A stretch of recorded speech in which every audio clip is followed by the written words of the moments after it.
Trailer বাসের মুখোমুখি সংঘর্ষ দুর্ঘটনা জখম অন্তত 25 বাস যাত্রী।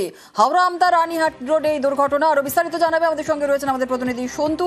কখন এই দুর্ঘটনা ঘটলো, কি পরিস্থিতি? যেমনটা আপনাদের জানাচ্ছিলাম, ট্রেলার বাসের মুখোমুখি সংঘর্ষ দুর্ঘটনা জখম হয়েছেন অন্তত 25 বাস যাত্রী। হাওড়া আমতা রানীহাটি রোডে দুর্ঘটনা। আরও একবার আপনাদের জানাই, গুরুতর জখম বাস চালক, এমনটা আমরা খবর পাচ্ছি। ট্রেলার বাসের মুখোমুখি সংঘর্ষ দুর্ঘটনা জখম অন্তত 25 বাস যাত্রী। হাওড়া আমতা রানীহাটি রোডে এই দুর্ঘটনা, গুরুতর জখম বাস চালক।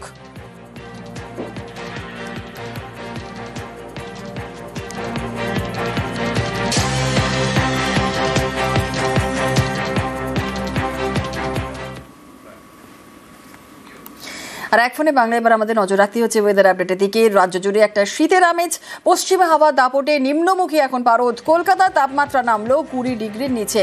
আজকে কলকাতার সর্বনিম্ন তাপমাত্রা রয়েছে 19.2 ডিগ্রি সেলসিয়াস, আর পশ্চিমের জেলার তাপমাত্রা 15 ডিগ্রির কাছাকাছি। ভোরের দিকে দক্ষিণবঙ্গের জেলায় হালকা কুয়াশা রয়েছে। দক্ষিণবঙ্গে কেমন ওয়েদার থাকবে সামনের সপ্তাহটা, কি বলছে হাওয়া অফিস জানবো। আমাদের সঙ্গে বিশ্বজিৎ শাহ আমাদের প্রতিনিধি রয়েছে। বিশ্বজিৎ, হাওয়া অফিস কি বলছে?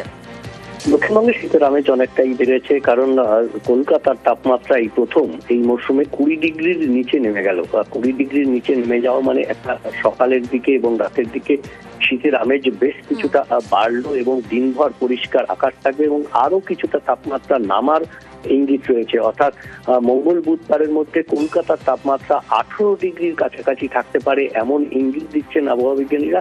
যেমন কলকাতার তাপমাত্রা নামছে, তেমনি পশ্চিমের জেলাগুলিতে আমরা দেখেছি গতকালই তাপমাত্রা 15-16 ডিগ্রিতে নেমে গেছে অনেক জেলাতে। আজও 15 ডিগ্রির কাছাকাছি বেশ কিছু জেলাতে তাপমাত্রা থাকতে পারে এবং আগামী 2-3 দিনে সেটা আরো কমবে। অর্থাৎ 13 ডিগ্রির কাছাকাছি কোনো কোনো জেলাতে পৌঁছে যেতে পারে। পশ্চিমের জেলাগুলিতে মূলত এই তাপমাত্রা বীরভূম, পশ্চিম বর্ধমান এবং বাঁকুড়া, পুরুলিয়াতে এই তাপমাত্রা অনেকটাই নেমে যেতে পারে এবং তার ফলে শীতের আমেজ একটা এই সপ্তাহ জুড়েই এই পরিস্থিতি থাকবে। অর্থাৎ তাপমাত্রা বাড়ার আর কোনো সম্ভাবনা ইতিমধ্যেই নেই এবং যে তাপমাত্রা কমবে সপ্তাহের পরবর্তী কয়েকদিনে সেই তাপমাত্রাই থাকবে, এমনটাই ইঙ্গিত আবহাওয়া দপ্তরের।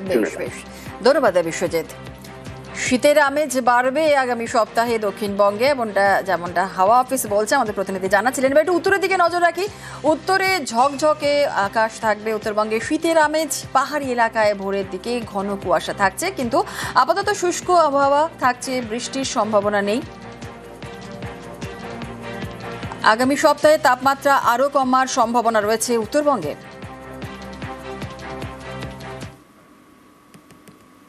আসছি পরবর্তী খবরে। 100 দিনের কাজে বসানো হয়েছিল গাছ। বাঁকুড়ার রায়পুরে সেই সব গাছেই কোপ। এরই বিরুদ্ধে সরব হয়েছেন স্থানীয়রা, বন্ধ করে দিলেন গাছ কাটার কাজ।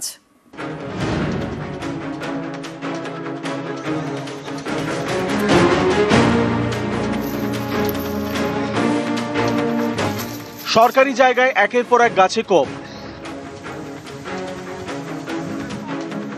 কাটা গাছ রাখা হয়েছে ডাঁই করে।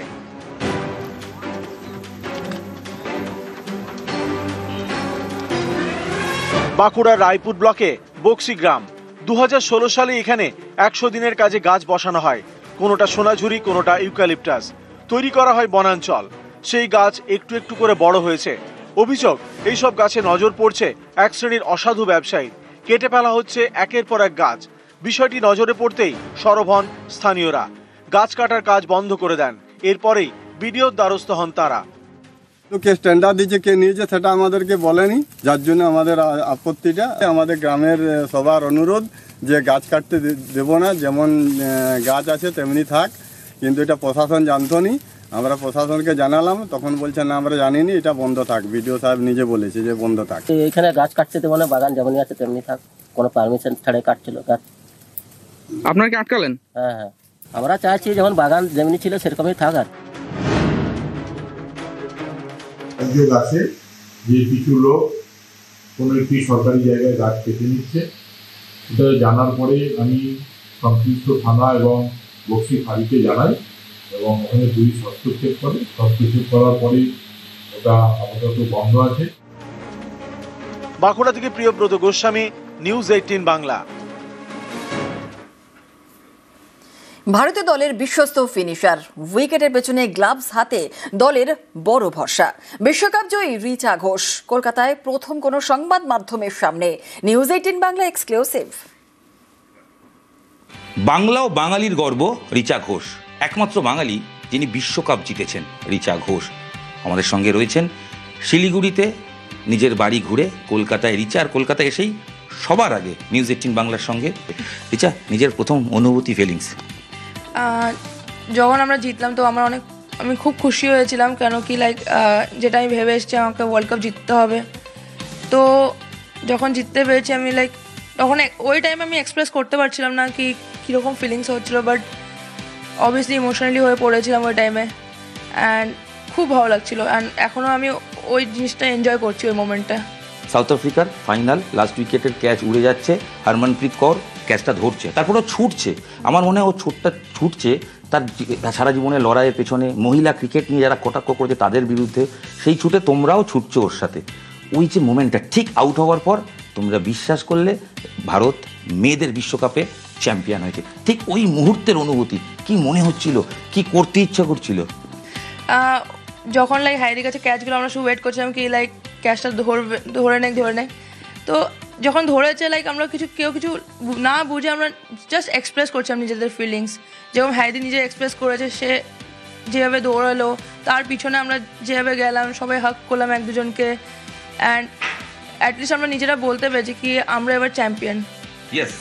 তো আই থিঙ্ক এই জিনিসটা আমরা ওই জায়গাটা এক্সপ্রেস করেছি, অ্যান্ড ওই জিনিসটা ফিল করেছি ওখানে।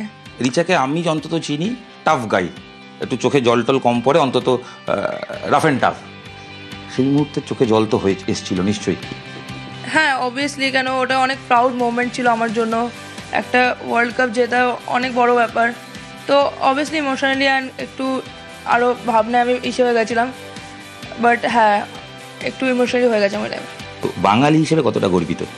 অবশ্যই গর্বিত হয়, কেন প্রথম যে বাঙালির থেকে তুমি জিতেছো, তো অবভিয়াসলি। বাট আই থিঙ্ক এটা তাদের জন্য অবভিয়াসলি স্পেশাল, ঝুলদিয়ান সবার জন্য, কেন কি তারাও এর পিছনে অনেক খেটেছে, কেন কি তারা আমাদের এই সেটা দেখিয়েছে কি বিলিফটা দেখিয়েছে কি আমরা যেটা করিনি এটা তোদের করতে হবে।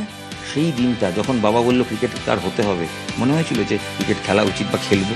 ছোটোবেলার থেকে যখন বাবাকে ছোটোবেলা হাত ধরে আমাকে মাঠে নিয়ে গেল, আমি যখন স্টার্ট করলাম নিজের কেরিয়ার, তো অনেক কিছু আস্তে আস্তে অনেক কিছু ফেস করতে হয়, কি যেরকম ব্যাট কেনার জন্য ধার নেওয়া, প্লাস অনেকে ব্যাক করতো না ওই টাইমে, অনেকে বাধা দিয়েছে। তো আই থিঙ্ক ওই জিনিসগুলো যেভাবে বাবা ট্যাকেল করে আমাকে এই জায়গাটা নিয়ে এসেছে, আই থিঙ্ক ওটা অনেক বড় ব্যাপার।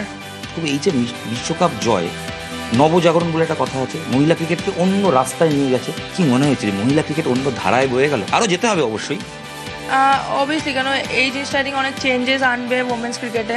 বিশ্বকাপ জয়ী মেডেল, এটার জন্য দীর্ঘ লড়াই, দীর্ঘ সংগ্রাম ছুঁয়ে দেখতে পারি। Richa, thank you. মানে এটা আমাদের কাছে এটা প্রাপ্তি। হ্যাঁ, এটা সবার জন্য। ঘরের মেয়ে রিচা, বাংলার মেয়ে রিচা, আমরা গর্বিত। আর রিচাকে আমাদের তরফ থেকে স্যালুট। রিচা এভাবেই সাকসেস পাক। ক্যামেরায় খোকনের সাথে ইরন রায় বর্মন, নিউজ 18 বাংলা।